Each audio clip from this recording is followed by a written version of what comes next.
Hello, everybody. This is Tonetta with Tonetta Buys Houses. I just want to say hello and good afternoon to you all. I hope everybody's doing well. I wanted to come with you. Most of you know that I'm, of course, in Missouri. So I wanted to come to you all with a short video series about the landlord tenant laws here in Missouri. And I got this, of course, from online, of course, with our Attorney General's website. But I want to make sure that I go over this and, of course, give you all a bit of background about me and why I'm, of course, reading these kind of things to you, I guess I put it that way. Like I said, I definitely want to talk about the landlord tenant laws here in Missouri because I used to work at a housing program for young ladies for about a little bit over 10 years, actually.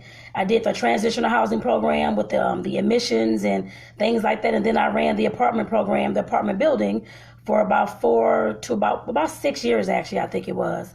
Of course, making sure that I, of course, vet all the possible tenants from the transitional housing going into the apartment program, working with the property management company and things like that, and with the HUD, of course, rules and federal government and all those kind of laws you have to abide by when you're, of course, renting to those who are, of course, low income, because that's what the building was for, single moms who are low income. So like I said, I definitely found an interest in real estate, of course, not just then, but years ago when I told myself I wanted to, of course, own property, I wanted to do all these things, but I never knew how to get into, of course, even owning my own property, owning my own building, besides, of course, having to, of course, pay cash for everything or get a loan, just like you do for a house and that kind of thing. That's all that I honestly knew until I found wholesaling, of course. I found wholesaling, this is September, so I guess it was back in June of this year. I was looking online trying to find something I can do as far as making money, of course, in real estate and getting some experience, of course, background experiences, more experiences than I ever had, and came across a video on YouTube talking about wholesaling. So they're interviewing somebody that was a wholesaler and that kind of thing. I'm like, this is something I can do. They're actually a wholesaler and investor, meaning that they had doors, what they call, I guess, like their own rental properties. They had like 20-something properties. Was one guy, and I guess his wife, I guess, is a partner. I was like, oh my goodness, I can do this. So listening to that video led me on a whole path on real estate wholesaling and how I can get into it in my area and all that kind of stuff. So that's what I'm looking to do, and that's what I'm doing at this time, I guess I put it that way. I'm currently working with one particular young lady that's a homeowner here in the St. Louis area, wanted to sell her property at this time as well. So I'll keep you all posted on how that may go. But like I said, in the meantime, I definitely want to let you know that what Tonetta Buys Houses, what I'm about, and what Tonetta is about. Like I said, I am a social worker. I've been a social worker over 20 years. Some of y'all may care, some of y'all may not. But the reason that I'm telling you that, of course, I've had all these experiences working with people from, I guess, young adults up to, of course, elderly, I put it that way, who, of course, have needed information, assistance in finding housing, low-income housing, getting on the Section 8 list, all those kind of things. And like I said, I was, of course, the connector, the queen of resources, I guess, as I call myself, in the St. Louis, Missouri area to, of course, connect my clients with different housing resources, whether it was first-time home buyers programs or with the housing authorities in the city or the county or out in St. Charles or whichever county that they were near, to, of course, assist them in getting on the low-income housing list in their area or whatever kind of program they want to go to, or the Section 8 whenever it was open, I put it that way. We know our Section 8 list in the city in St. Louis County haven't been open in several years, and it's thousands of folks on those lists, I guess I put it that way. And like I said, there's a lot of people out there who, of course, need housing, but cannot, of course, get the housing because there's no room or there's no landlords, I guess, renting to those kind of people. There are some, I can't say, I could take the back, I can't say none, but there are some, just not a whole lot, considering we have about 20,000 or more on the Section 8 list and low-income housing list just waiting, I put it that way. So like I said, me being a social worker and me, of course, experiencing felons getting out of prison, some of the parents that I had and the kids I had in foster care were having hard times, of course, finding housing, being discriminated against, which I know that's against the law, but landlords, property owners do it all the time. I guess I put it that way. We all know that. They call them, of course, those kind of hard to place, I guess I put it that way. Usually it's those who are coming out of prison and may have criminal backgrounds, those kind of things, or those who may be single moms, the ones I've dealt with who were just renting for their first time, didn't really have a rental history. Like I said, a lot of those people, sometimes the landlords are kind of leery to rent to, I put it that way. And I definitely understand, trust me. I understand that. I understand the reason why and that kind of thing as well. But like I said, me being a social worker, me knowing that I can, of course, obtain money and funds and I guess in the wholesaling process, I want to make sure that I'm, of course, putting back my efforts and time and that kind of thing into helping those people who may have a hard time, of course, finding rental properties. I put it that way, because those are the folks that myself and my partner, those are who we want to rent to. We're both in this together, but I'm the one that's, of course, more visual, more online, doing the videos, all that kind of stuff, and he's, of course, behind the scenes. But like I said, that's who we want to rent to. Yes, we can rent to anybody, that kind of thing. We are, of course, at some point. But I, of course, want to give back to the people that I've always worked with, to the client. I know they're not going to be the same clients, I'm sure, but I do want to be able to give back into, like I said, my communities and the communities that I've come from, my family have come from, friends have come from, the clients I work with have come from, to, of course, let them know that I, of course, care and I, of course, know their struggles. I've been a social worker over 21 years, and I cannot tell you how many times I've seen a young single mom working, trying to save money for an apartment and get rejected because she doesn't have a rental history, or the landlord doesn't trust her to, of course, have the apartment, or there's a young guy who just got out of jail and he's trying to find a job as hard as it is, finally found a job for himself, and then here he goes trying to rent, and he's rejected over and over again because of his criminal background history. Trust me, like I said, I understand all those things, but sometimes we have to give people a second chance is what I'm about. Me and my partner's about, I guess I put it that way. And those are the kind of people that we definitely want to help, and that's the reason why I'm in this real estate business to begin with. And like I said, I've always wanted to get into the real estate business, just didn't know how until I found the video back in June about wholesaling, and I've been pushing towards all this since then, I put it that way, and now I have my first possible client in the wholesaling arena, I guess I put it that way. So like I said, that's Tonetta from Tonetta Bass Houses, and that's why I'm on at this time. And like I'm saying all this to say, of course, I know I'm going to be a landlord at some point, I guess I put it that way, once I do get enough funds to, of course, purchase some buildings and put my apartments up for rent, and that apartments and homes up for rent and those kind of things as well. And I know that at some point I'm going to have to make sure that I know, which I already kind of know already, but the landlord tenant laws and that kind of thing here in Missouri, or whatever other states I'm going to get into, because it's not just going to be here in Missouri, it's going to be in other states as well once I get up and going here. I can tell you that. So like I said, I know that I'm going to have to learn all those other laws, which shouldn't be too different in other states as well. But like I said, I definitely want to make sure that I start, of course, manifesting these things, I guess I put it that way. That's why I created this video series to, of course, start talking about Missouri's landlord and tenant laws, to make sure that not just for myself, because I know there's other people out there like me, male or female, that's just getting into whether it's real estate, wholesaling, investing, trying to buy property, whatever it is, and you all need to know the rules and laws around landlord tenant obligations, disputes, anything along like laws, all those kind of things as well. So that's why I'm making this video series to, of course, go over these things with you.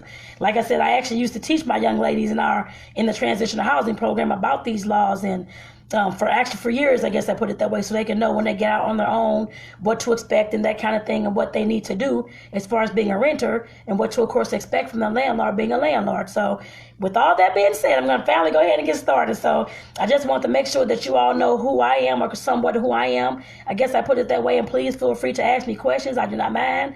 Like I said, I'm Tonetta with Tonetta's Bass Houses. Yes, I'm focused on wholesaling and, of course, owning my own property, of course, as well. But I do want to, of course, add some value while I'm doing all this in the process.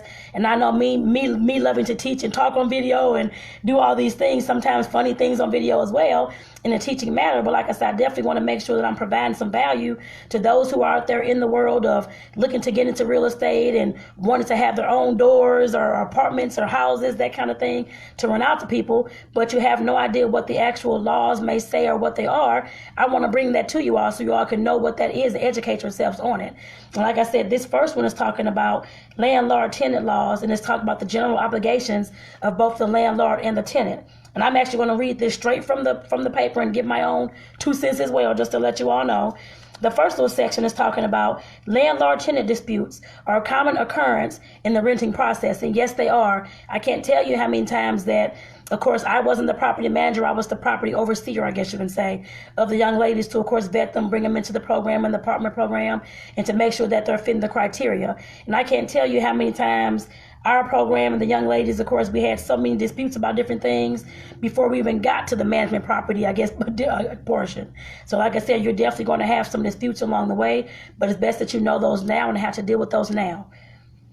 Some of these disputes could be avoided if landlords and tenants we're aware of their rights and responsibilities, and that's why I'm doing this, to make sure that I'm aware and more aware than I have ever been, because I know this is going to be in my future, and to make sure that you all out there who are, of course, either renting, know what your rights are as being a renter, or those who are landlords or looking to own their own property, know what your rights are as being a landlord and what to expect out of your tenant, and vice versa. Like I said, this is definitely for you all. The first one, tenants should. All tenants should, of course, pay their rent on time. I don't care if you're a landlord scheduled for the first day of every month or the 5th of every month. Make sure that you pay your rent on time. There's no good thing then, of course, to make sure that you're, of course, paying your rent on time. If you're not paying it on time, just remember that there may be late fees to that. You may not like the late fees, but of course you're going to have to pay them if your rent is not due on time.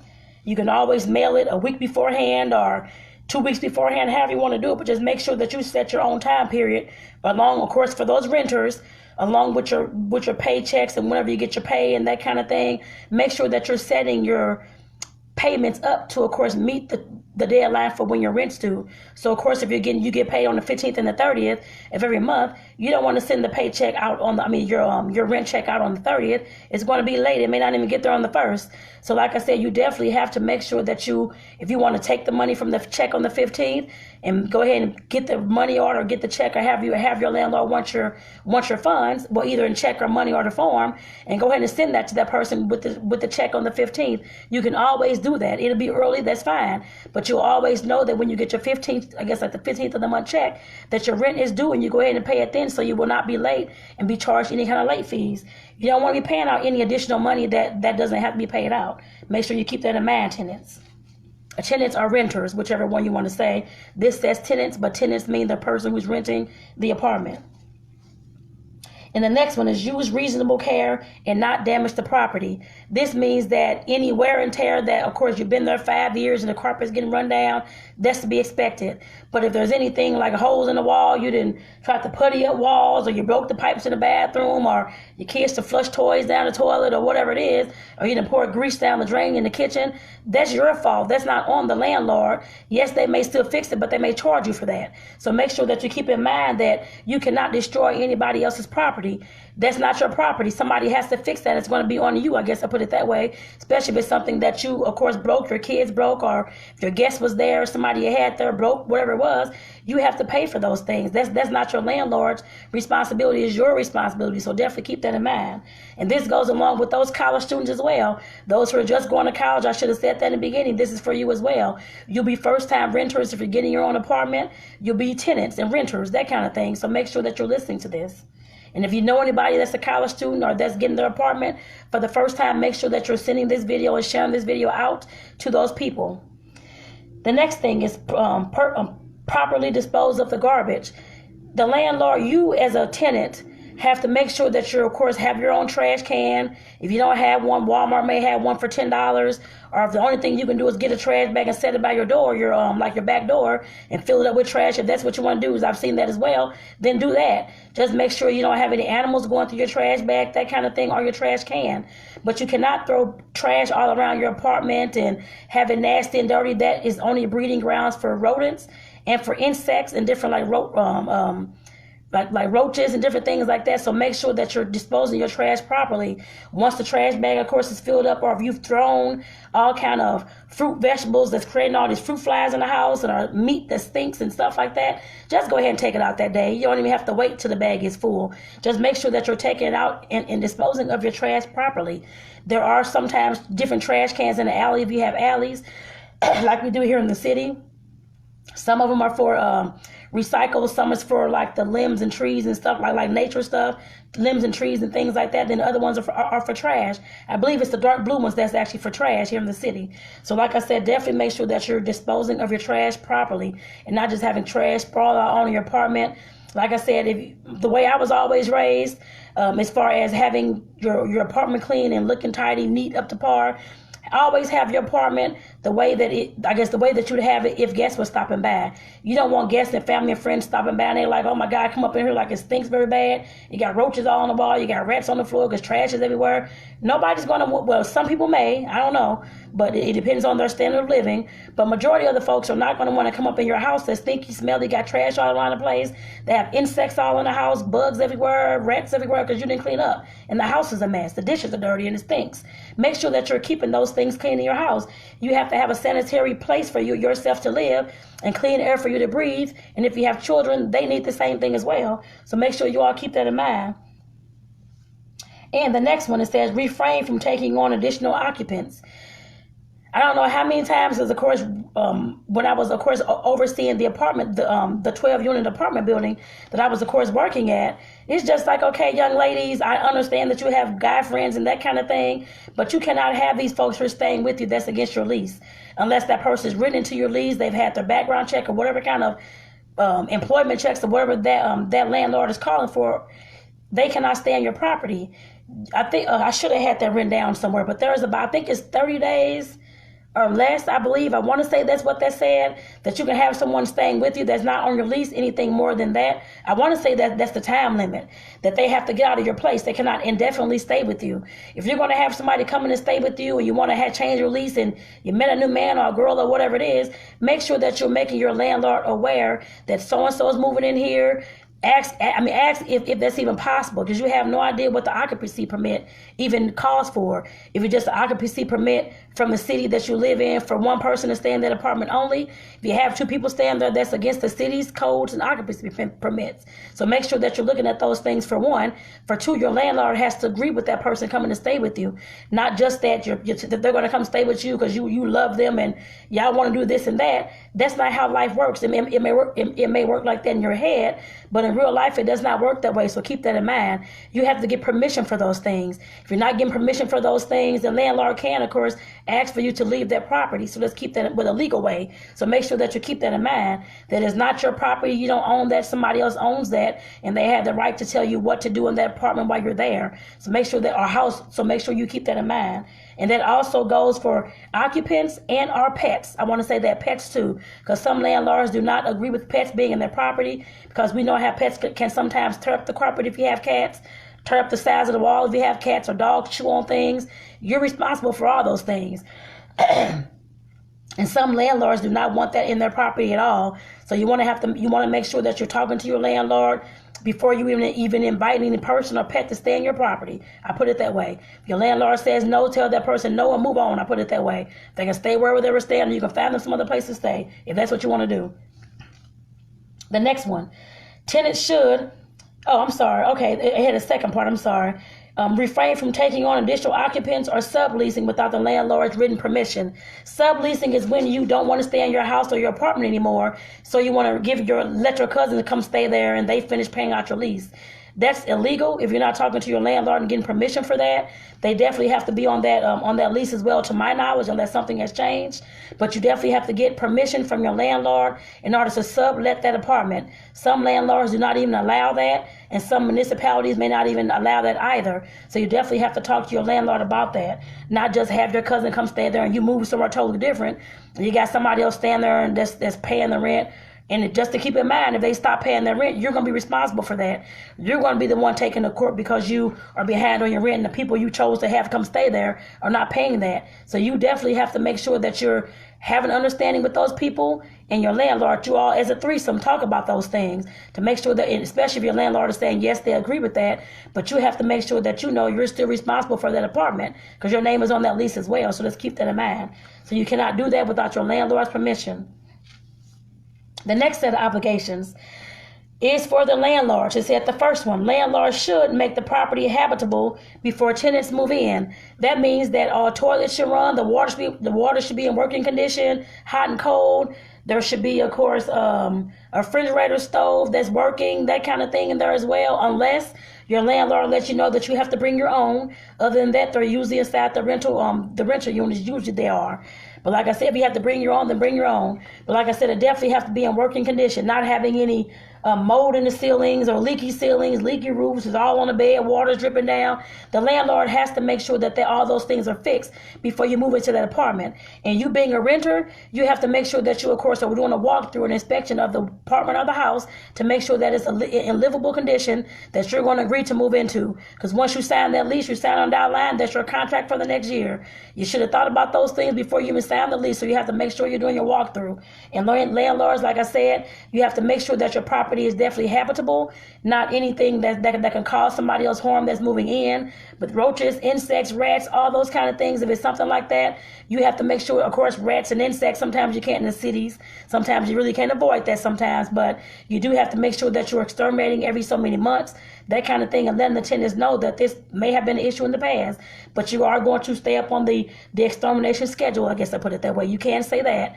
but like I said, definitely make sure that it's habitable before the tenants move in. There's no holes in the wall, exposed pipes and all those kind of things. The furnace is in good working condition. The AC unit, whatever you have, is in good working condition. Like I said, that definitely has to be done before the tenants move in.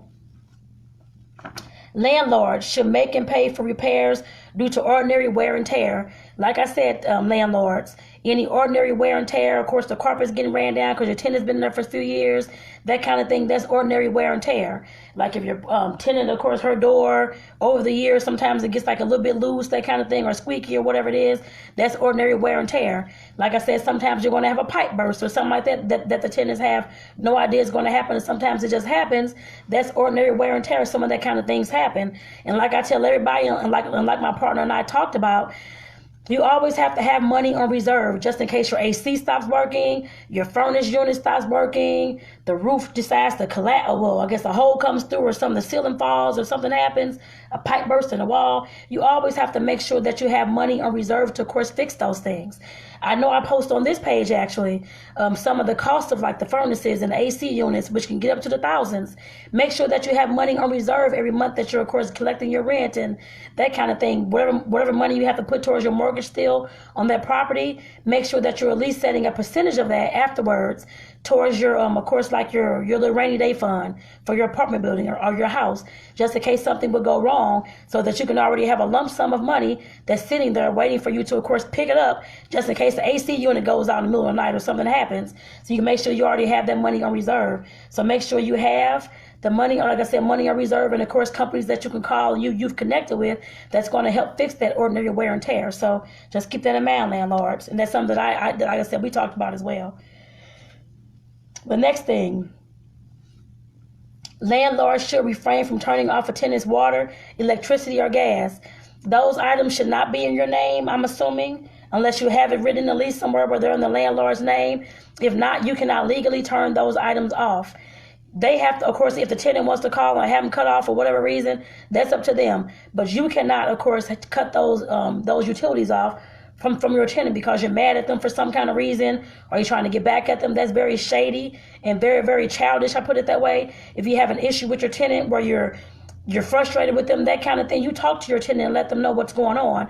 You don't have to talk to them like they're 5 years old, that kind of thing. Sit down like adults and talk about, lay all the issues on the table and what you are, and try to figure out some solutions and how you are going to move forward from that. I am a relationship coach as well, so of course relationships go with anybody, whether it's landlord, tenant, couple and partners, that kind of thing, job and your employer, employee, whatever it is. We have to sit down like we're adults and, of course, figure out what the problems are, come up with the solutions and ways that we can, of course, move forward. The same thing when you have landlords and tenants.